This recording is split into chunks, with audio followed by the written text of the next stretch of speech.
बिस्मिल्लाहिर्रहमानिर्रहीम। अच्छा स्टूडेंट्स, आज हम इस लेक्चर में ना पार्शियल फ्रैक्शन की भी बारे में पढ़ेंगे कि बेसिकली पार्शियल फ्रैक्शन होती किस किस्म की है। ठीक है, और इसके बारे में हम डिस्कस करते हैं। ठीक है, मैं आपको एक ये भी चीज़ बता देता हूँ कि हमने सबसे पहली जो चीज़ अंडरस्टैंड की थी वो थी डिफाइन प्रॉपर इम्प्रॉपर। ये हो गया। अब इसके बाद ना हम पार्शियल फ्रैक्शन को ज़रा डिस्कस करते हैं और फिर इसके डिनोमिनेटर पे फोकस करेंगे। बेसिकली ये है क्या। ठीक है, अलजेब्राइक एक्सप्रेशन फ्रैक्शन क्या होती है उसको भी ज़रा डिस्कस करता हूँ मैं इसी लेक्चर में। ठीक है, तो सबसे पहले स्टूडेंट्स हम पार्शियल फ्रैक्शन को अंडरस्टैंड करते हैं। जैसे कि ये हमारे पास फ्रैक्शंस हैं, ये लिखी हुई हैं। ठीक है, ये एक हम कह लेते हैं कि सेट ऑफ थ्री फ्रैक्शंस है। ठीक है, फॉर एग्जांपल इस तरह अंडरस्टैंड करना है आपने। अभी ये सिंगल सिंगल है। ठीक है, जब हम इन सब को प्लस कर लेते हैं, ये इन सब को प्लस करने के बाद जो रिजल्टेंट आता है ना, इन कैल्शियम लेंगे, ये सारा लिखा हुआ प्रोसीजर, इसको कहते हैं रिजल्टेंट फ्रैक्शन। ठीक है स्टूडेंट, अगर मैं आपसे पूछूं इनको क्या कहते हैं, आप इसका क्या नाम होगा, इसको कह देंगे पार्शियल फ्रैक्शंस। स्टूडेंट समझ आई है बात। पार्शियल फ्रैक्शन क्या है कि हमारे पास जो रिजल्टेंट फ्रैक्शन आती है उसी को हम पार्ट्स में अगर डिवाइड कर लें विद ऑपरेशंस, किसी ना किसी ऑपरेटर को दरमियान में डिफाइन करके फ्रैक्शंस कुछ चूज करें, उनके दरमियान कुछ ऑपरेटर्स डिफाइन कर लें प्लस माइनस का, उनको ऐड करें सब्ट्रैक्ट करें तो जो रिजल्टेंट फ्रैक्शन आती है, इस ये वाली जो फ्रैक्शन आती है इन कैल्शियम लेने के बाद सारा कुछ, तो इसको कहते हैं रिजल्टेंट फ्रैक्शन। और जिनको ऐड या सब्ट्रैक्ट किया है इनको हम क्या कहते हैं, पार्शियल फ्रैक्शन। समझ आ गया स्टूडेंट। अब आपका क्वेश्चन ये है कि हम इस पूरे चैप्टर्स में क्या काम करेंगे। हमें एक फ्रैक्शन दी जाएगी, जैसे कि ये है रिजल्टेंट फ्रैक्शन। हमें ये कहा जाएगा कि आप इसको पार्शियल में कन्वर्ट करें। ठीक है स्टूडेंट, तो हमारी इस फोर्थ चैप्टर में 4 एक्सरसाइजेज हैं। ठीक है, तो जो चारों एक्सरसाइजेज हैं उनमें ना हर एक में एक एक केस जो है, मैं एक एग्जांपल लूंगा और उसकी केस डिफाइन करूंगा, और वो जो केस है वो उस पूरी एक्सरसाइज को वो डिफाइन करेगी। ठीक है, और एक जो मेरा अलहदा टॉपिक होगा जिसके ऊपर मैं आपको इम्प्रॉपर फ्रैक्शंस को डील आउट करने का तरीका बताऊंगा, उसका प्रोसीजर बताऊंगा। अभी जो मेरा काम है, मैं आपको सिर्फ और सिर्फ जो इम्पोर्टेंट चीज़ है वो ये है कि प्रॉपर फ्रैक्शंस को रिजॉल्व कैसे करना है पार्शियल फ्रैक्शंस के अंदर। ठीक है स्टूडेंट्स, तो इसको हम सीखेंगे। तो 4.1 जो है ना, ठीक है, उसको कैसे सॉल्व करना है, उसको सॉल्व करने से पहले हम एक चीज अंडरस्टैंड कर लेते हैं कि 4.1 जो है वो तब ही सॉल्व होगी जब आपको उसकी डी ऑफ एक्स जो है उसके बारे में नॉलेज हो कि डी ऑफ एक्स कैसा हो।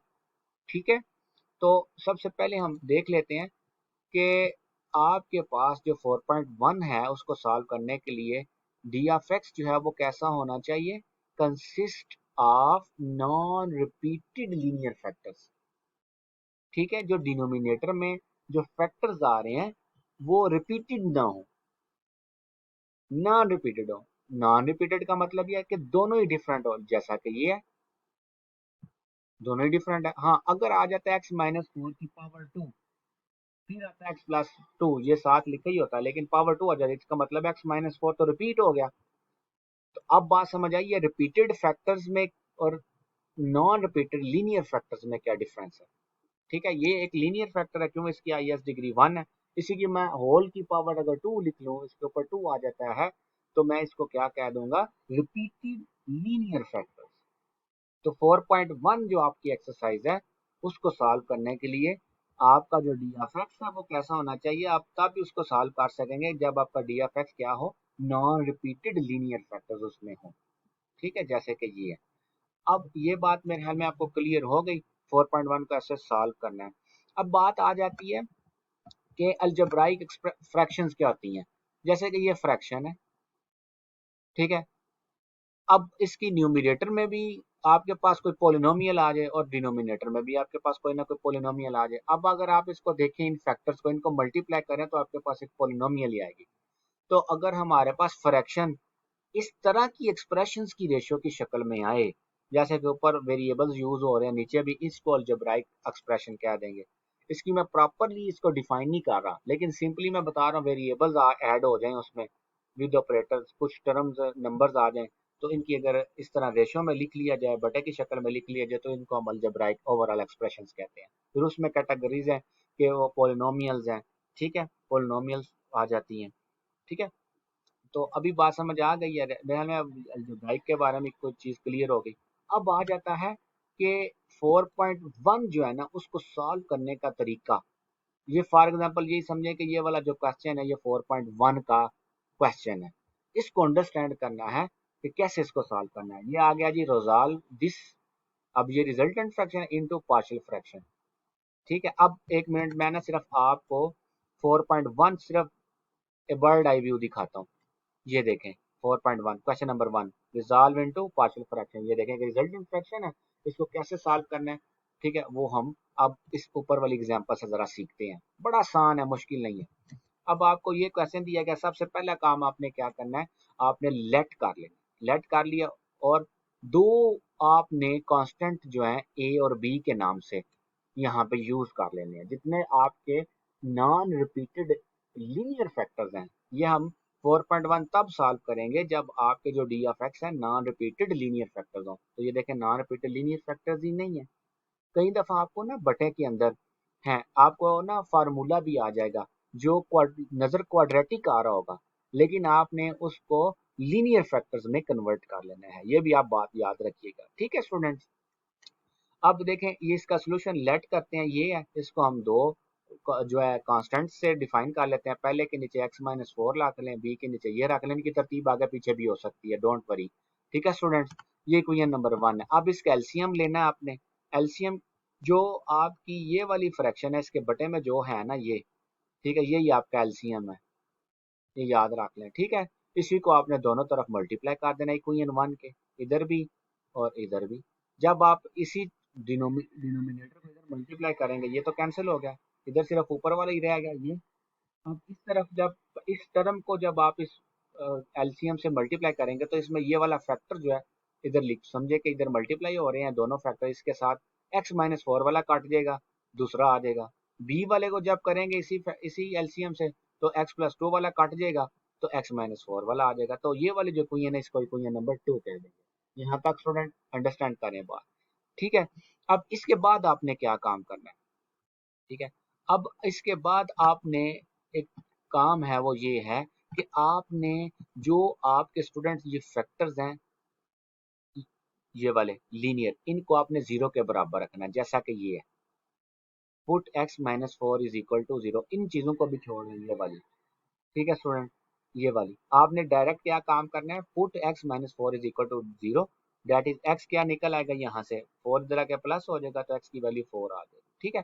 अब इसको आपने किसमें पुट करना है, इस आपने क्या काम करना है, जो भी आपके पास आप पहला लीनियर फैक्टर लेना है उसको 0 के बराबर रखें, ठीक है। वहां से आप एक वेरिएबल की वैल्यू निकालें और उसको इक्वेशन नंबर 2 में आपने पुट कर देना। जब इसमें पुट करेंगे ना इक्वेशन नंबर 2 में, इसमें किसकी वैल्यू x4 है, या आप ये भी डायरेक्ट पुट कर सकते हो x-4 किसके बराबर है 0, इसकी जगह पे आप 0 पुट करेंगे, ये तो कैंसिल हो गया।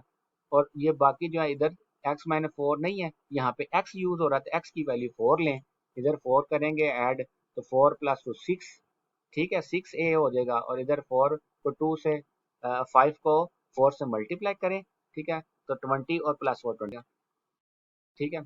इधर 24 है और इधर 6a है, तो इसको डिवाइड करेंगे ना 6 को इधर आके, ठीक है। तो ये मिस्टेक हुई हुई है, ये स्टूडेंट यहाँ पे 6 आएगा, ठीक है।